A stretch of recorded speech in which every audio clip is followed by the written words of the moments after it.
Good morning. Today is all about putting the beds to sleep for the winter and how you can maximise the quality of your soil for next year. Yes, I will be going on about green manure a little bit, but also be going about compost, making compost, a few different aspects to this year, preparing beds for the overwintering onions, the garlic, this sort of thing. Hopefully it'll be useful to you. I have tried to make this video once before, but darkness and owls hooting told me I was a little bit too late, so I've had to do it again this morning. I know I've recently said I was going to curtail my amount of videos that I put out. Funnily enough, I've increased it just recently.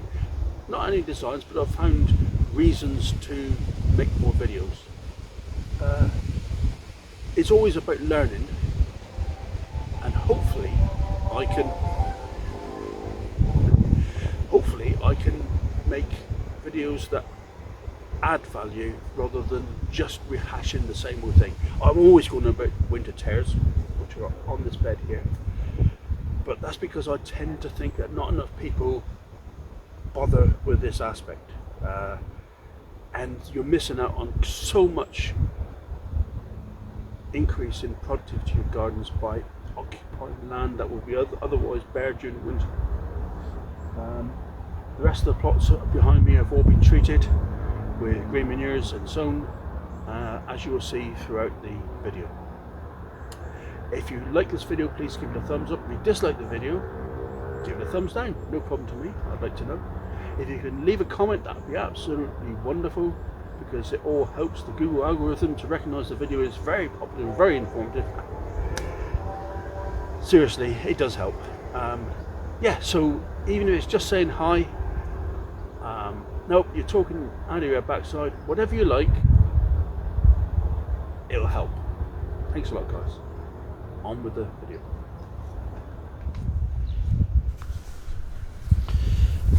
But first, I want to show you how to weed. Now then, everyone knows how to weed. You just come along with a hoe and whip it off, which is fine for the speedball you see behind you, before you. But we've also got a huge amount of this yellow oxalis. And this is a real pain, because if you chop that off of the surface, the roots will regrow. You can dig if you really want to, or you can disturb the top 3-4 inches of soil, and this is what I've opted for here. It's specifically to suit this particular pain of a weed, because it's all over our plants. It's very persistent, and if it's not dealt with in this sort of manner, then it becomes a real pest, and you really want to get hold of it before it sets its seed, because its seed shoots everywhere. That's hairy bittercress. So basically, you work through the beds, removing as much of the weeds you want. This will all compost down really well. It is worth only adding to a hot pile, so all of the weeds here has got soil, obviously, so it's worth adding to a hot, vibrant pile, and of course they will add the nutrients to the compost, which is a good thing.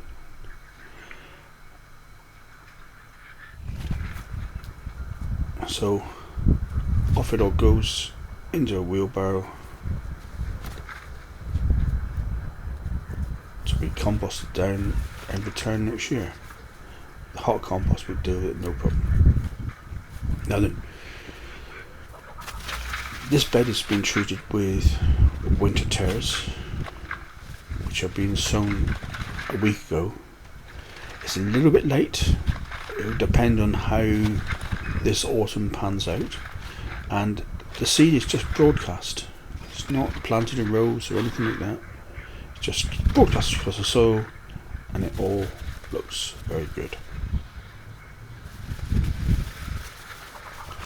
And on this bed I am sowing field beans, and these do go in rows. You can plant them single if you wanted to, but I find it better just make it a drill and sow them quite spaced out, rows 6 inches apart.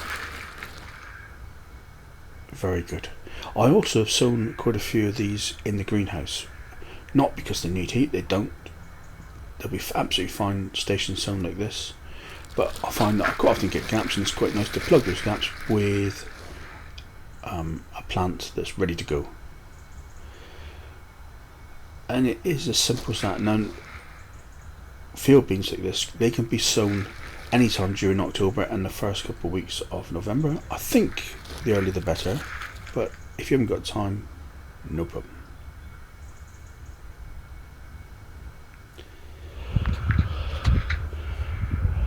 Now, on my main plot, my apple tree pot, I've got Phacelia growing with a huge gap in it. I haven't got a clue why.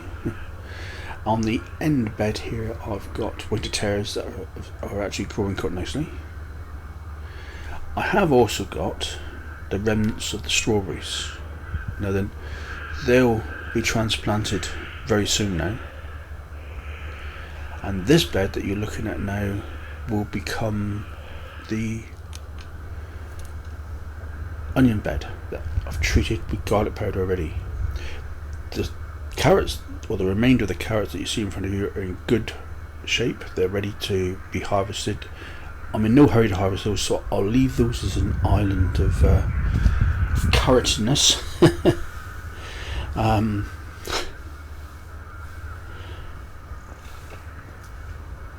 And then plant around it. When they're all out, I can always plant in shallots in the springtime, something like that. The compost, I've actually found that I'm a little bit short on compost this year, so I've got to be a bit stingy with it. I only need about 1 inch anyway.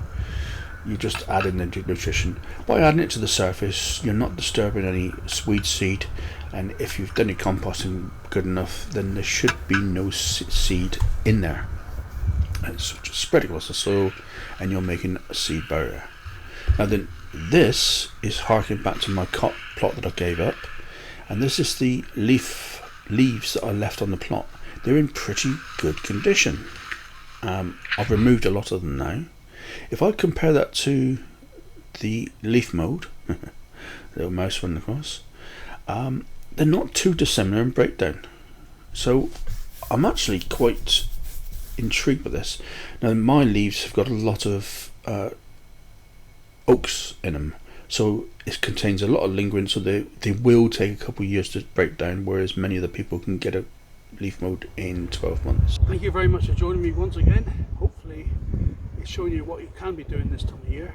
Ready for planting, ready for increasing the quality of your soil, and for preserving the quality of your soil. All of these things can and should be done now. Don't ask me done. You can do everything in the spring, it's not a problem. Your plot, your rules. See you next time, guys. Bye bye.